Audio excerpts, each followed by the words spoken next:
Hello viewers, I am एहसान सूरी। आप देख रहे हैं मेरा channel M A English lovers.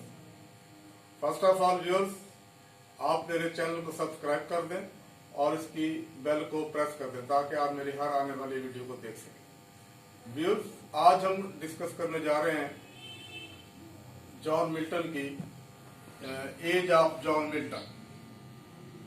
Viewers, इसमें जो जॉन मिल्टन का जो एज है, इससे पहले जो एज था वो है एलिजाबेथन एज। एलिजाबेथन एज में जो प्लेस थे, जो ड्रामाज थे, वो अपनी पीक पे थे और उसमें जो है शेक्सपियर जो है उसने बहुत बड़ा एक रोल उसमें अपना एक अदा किया है और उसकी बहुत बड़ी कंट्रीब्यूशन है। इसमें शेक्सपियर जो है, जिसने अपना स्टार्ट जो है वो ऐसे लिया था कि वो स्टेज प्ले जो चलते थे उस वक्त, उसमें वो उसका कर्टन को उठाते थे और कर्टन अपना उसको उसमें गिराते थे। लेकिन with the passage of time उन्होंने इसमें बहुत ज्यादा इंटरेस्ट लिया प्लेज में, ड्रामाज में। और फिर एक वक्त वो भी आया कि जब शेक्सपियर जो है एक स्पेशल जो स्टेटस है उसका प्लेज ड्रामे में बना और उसने जो है उस वक्त 37 प्लेज लिखे, जिसमें बहुत से उनके जो ड्रामाज हैं, जो प्लेज हैं, उनको बहुत बड़ फेम मिली और बहुत ज्यादा जो है उनको अप्रिशिएट किया गया, उनको लाइक किया गया। और इस तरह से शेक्सपियर ने अपना एक खास जो है वो स्टेटस जो है वो इंग्लिश लिटरेचर में बनाया। लेकिन with the passage of time जब शेक्सपियर जो है वो ओल्ड एज में चला गया तो उसके बाद जो है फिर ये मिल्टन एज जो है वो शुरू हो जाता है। मिल्टन एज जब शुरू होता है तो उसमें ऐसे होता है कि जो प्लेज हैं, जो ड्रामाज हैं, वो अपने फॉल की तरफ चले जाते हैं और उसको जो है वो लोग जो है वो प्ले नहीं देखते, बल्कि जो ब्रिटेन स्टेट है उसमें 1642 में जो है इनको बैन कर देती है और ये जो प्लेज हैं, ड्रामाज हैं, थिएटर पे ये बंद हो जाते हैं। और उसकी वजह ये होती है कि उस वक्त जो है वो एक ऐसा क्राइसिस चल रहा होता है ब्रिटिश के अंदर या इंग्लैंड के अंदर कि उसमें उनको जो है वो ड्रामा जो है वो बंद करने पड़ जाते हैं। और ऐसे ही जब ये प्ले जो है वो बंद होते हैं तो इस तरह बहुत सारा जो है वो एक लॉस होता है। लॉस जो है वो इस सेंस में होता है कि लोग उसमें वो देखते नहीं है प्ले और इस तरह से जो है उनको जॉब नहीं मिलते, उनको रोजगार नहीं मिलते। तो इस तरह से ये प्ले जो है अपने फॉल की तरफ चले जाते हैं। लेकिन इसके साथ साथ जो है उस वक्त उस एज में जो है जो प्योरिटन जो रिलीजन है ये बड़ा पीक पे था। प्योरिटन जो है ये जैसे क्रिश्चियनिटी में दो इनके ग्रुप हैं, एक कैथोलिक है, एक प्रोटेस्टेंट है। तो प्योरिटन जो है वो प्रोटेस्टेंट को जो है वो लाइक करते थे और इसी को वो मानते थे और वो ये समझते थे कि ये जो प्रोटेस्टेंट जो लोग हैं ये क्रिश्चियनिटी में खास मुकाम रखते हैं और हमारा जो है ये रिलीजन ये बहुत अच्छा है। और उनके नजदीक जो है वो प्लेज को जो है वो बुरा समझते थे, वो इसको डिसलाइक करते थे। और इस तरह से जब उन्होंने इस तरह का ये काम किया तो वो प्लेज जो है अपने फॉल की तरफ चले गए और वो ये समझते थे कि ये प्लेज जो है ये ठीक नहीं है, इससे हमें कोई मैसेज नहीं मिलता, इससे कोई जो है ना बेनिफिट नहीं मिलता। तो इसके साथ साथ एक और भी इसमें रीजन थी कि जो प्लेज का जो फॉल था वो ये था कि उस वक्त जो है वो क्राइसिस चल रहा था, बदअमनी थी, पीस नहीं था। तो इस तरह से ये जो ड्रामाज हैं ये अपने फॉल की तरफ चले जाते हैं। और इसके बाद एलिजाबेथन एज के बाद जो दूसरा जो एज आता है वो जॉन मिल्टन का आता है, age of John Milton. Age of John Milton में जो पोएट्री है वो जो है बड़ा राइज अप करती है और उसको जो है बहुत ज्यादा उसमें जो है लोग पोएट्री को जो है वो लाइक करते हैं और पोएट्री जो है वो प्लेस की जगह ले लेती है। और उस पोएट्री में एक और जो खास बात है पोएट्री में, वो पॉलिटिकल सिस्टम को उसमें डिस्कस नहीं करते पोएट्री में और उसकी वजह यह है कि वो उससे इंस्पायर नहीं होते। और इस तरह से बहुत सी जो पोएट्री है वो इस सेंस में लिखी जाती है जिसमें जो है वो पॉलिटिकल सिस्टम को जो है वो डिस्कस नहीं किया जाता और उसको वो ज़ेरे बहस नहीं लाते और वो ये समझते हैं कि ये जो सिस्टम है स्टेबल नहीं है और इतना अच्छा नहीं है।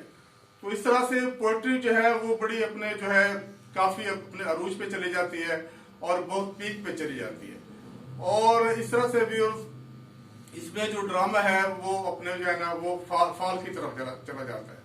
तो अब हम ज्यादा जो है इसको डिस्कस करेंगे जॉन मिल्टन को। तो जॉन मिल्टन जो है इसकी जो डेट ऑफ बर्थ है वो 1608 है और ये इंग्लैंड में पैदा हुए और इनकी जो डेट ऑफ डेथ है वो है 1674। तो व्यूअर्स, जॉन मिल्टन जो है एक हायर क्वालिफाइड जो है अपना स्टेटस रखता है इंग्लिश लिटरेचर में, और कैम्ब्रिज से इसने अपनी एक हायर एजुकेशन जो है वो कंप्लीट की थी, और इसको शेक्सपियर के बाद जो है सबसे बड़ा नाम दिया जाता है। यानी कि शेक्सपियर के बाद जो सेकंड नंबर है वो इसी जॉन मिल्टन का आता है इंग्लिश लिटरेचर में, जिनको एक बहुत ज्यादा जो है रिगार्ड दिया जाता है, जो बहुत ज्यादा रिस्पेक्ट दी जाती है। तो इनका जो वर्क है इसको हम 4 तरह से जो है वो लेंगे। इनका जो 4 तरह से जो इनका वर्क है उसमें जो सबसे पहले है इनका जो है वो कॉलेज पीरियड है, दूसरा जो है इनका हॉटन पीरियड है, और तीसरा जो है इनका प्रोज पीरियड है, और फोर्थ पे जो है इनका लेट पोएटिक जो है वो पीरियड है। तो अब हम इन चारों को जो है थोड़ा सा इनको एक्सप्लेन करेंगे। जो इनका कॉलेज पीरियड है उसमें जो है मिल्टन अपने एजुकेशन को मुकम्मल करता है, कंप्लीट करता है, और उसमें जो इनका पहला जो एक वर्क है जो इन्होंने 21 ईयर्स एज में जो है वो लिखा था, वो था इनका जो पोएम थी the on the morning of Christ nativity.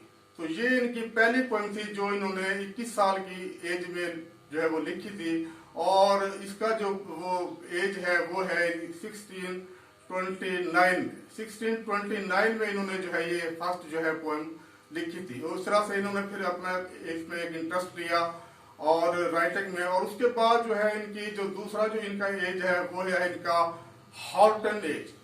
Horton period जो है इनका, हॉटन पीरियड में जो है ये ज्यादा ट्रेवलिंग में रहते हैं। ये इटली भी जाते हैं, फ्रांस भी जाते हैं, और रोम भी जाते हैं ये, और इस तरह से बहुत से कंट्रीज में जो है अपनी ट्रैवलिंग करते हैं। उस वक्त ट्रैवलिंग का ट्रेंड या इंक्लिनेशन ऑफ माइंड लोगों का इस तरह से था कि इंग्लैंड ने जो है दूसरे कंट्रीज जैसे एशियन कंट्रीज हैं, अफ्रीकन कंट्रीज हैं, उनको भी ये कंट्रोल करता था, और वो भी इसके अंडर में थे। तो लोग जो है ट्रैवलिंग करते थे, और वहाँ के एशियन कंट्रीज के, अफ्रीका कंट्रीज की जो ट्रेडिशन थी, जो कल्चर था, उनको जानने का इनको बहुत जो है ये ज्यादा शौक था, और उसके बारे में ये जानना चाहते थे। तो इस तरह से जो इसको अफोर्ड नहीं करते थे सफर को, तो वो इनकी बुक्स पढ़ते थे, इनको जो है वो रीड करते थे, लेकिन ज्यादा जो ट्रेंड था वो ट्रैवलिंग का था। तो इस तरह से जॉन मिल्टन ने बहुत से जो है वो कंट्रीज की ट्रैवलिंग की, और वहाँ बहुत कुछ उन्होंने ऑब्जर्व किया, और बहुत ज्यादा वहाँ पे जो है उन्होंने गेन किया। तो इस तरह से इनका ये जो पीरियड है हॉटन पीरियड, ये 1640 तक जो है वो रहता है, और उसके बाद जो इनका थर्ड जो पीरियड है वो 1640 के बाद जो है वो शुरू होता है, और वो इसका जो पीरियड है वो प्रोज पीरियड है।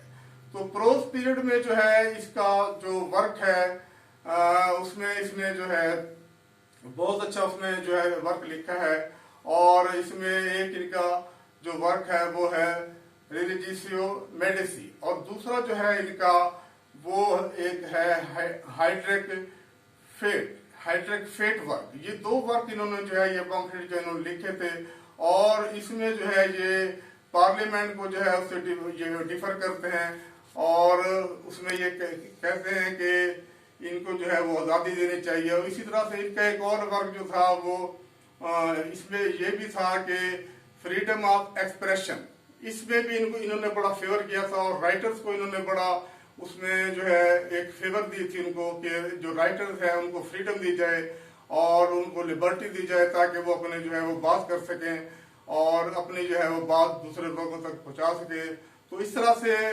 पार्लियामेंटेरियन जो है वो भी इनके खिलाफ हो गए थे, और वो इनके पम्फलेट को जो है वो शेयर नहीं करना चाहते थे, और उन्होंने इसकी बहुत ज्यादा मुखालफत की। लेकिन जॉन मिल्टन ने अपना जो है वो काम जारी रखा, और उन्होंने पार्लियामेंटेरियन के भी खिलाफ लिखा, और इस तरह से इन्होंने अपने बात की। तो उसके बाद जो इनका जो लास्ट जो इनका है पीरियड वो है लेट पोइटिक्स। लेट पोइटिक्स जो इनका पीरियड है वो 1660 के बाद जो है वो शुरू होता है, और 1660 के बाद उसमें जो है इनका जो सबसे जो एक वर्ल्ड फेम जो इनका वर्क है वो है पैराडाइज लॉस्ट। पैराडाइज लॉस्ट जो है इनका बहुत ही फेमस जो है इनकी पोएम है, और ये एपिक पोएम है, और ये ब्लैंक वर्स में लिखी गई, जिसको पूरी दुनिया में अप्रिशिएट किया गया, और उसको बहुत जो है वर्ल्ड फेम मिली। और इसके बाद जो है इनका एक दूसरा जो पीरियड आ जाता है वो आ जाता है रिगेन्ड पैराडाइज, ये इसके बाद इनका जो वर्क है इसको भी ज्यादा जो है फेम मिली थी। और उसके बाद जो लास्ट इनका तीसरा जो है, थर्ड जो इनका वर्क है वो है सैमसन एग्नेस्ट। सैमसन एग्नेस्ट में जो है ये उसमें जो है वो हजरत शमून जो है उसका जो एक गेटअप है वो सैमसन को दिया गया और हजरत शमून को उसमें जो है वो एज सैमसन के तौर पे पेश किया गया। और उसमें ये बात कही गई कि ये जो सैमसन था इनकी जो पूरी ताकत थी वो इनके बालों में थी, लेकिन वो इनकी जो वाइफ होती है वो इनके बाल जो है वो एक साजिश के तहत जो है वो इसके बाल कटवा देती है, जिससे इसकी जो ताकत है वो खत्म हो जाती है। तो इस तरह से ये जो सैमसन एग्नेस इनकी जो थे प्ले जो था, ऐसे जो था, ये भी इसको भी बहुत ज्यादा जो है वो फेम मिली। और इसमें भी जो है एक जो मैसेज है वो ये था कि इंसानियत क्या होती है। सैमसन एग्नेस में ह्यूमैनिटी के बारे में बताया गया कि एक इंसानियत किस तरह से होनी चाहिए और कैसे उसको हमने ठीक करना है। तो ये भी इनको जो था प्ले, इसको भी बहुत फेम ली थी। तो इस तरह से व्यूअर्स आज तक इतना ही। Have a nice day, see you again.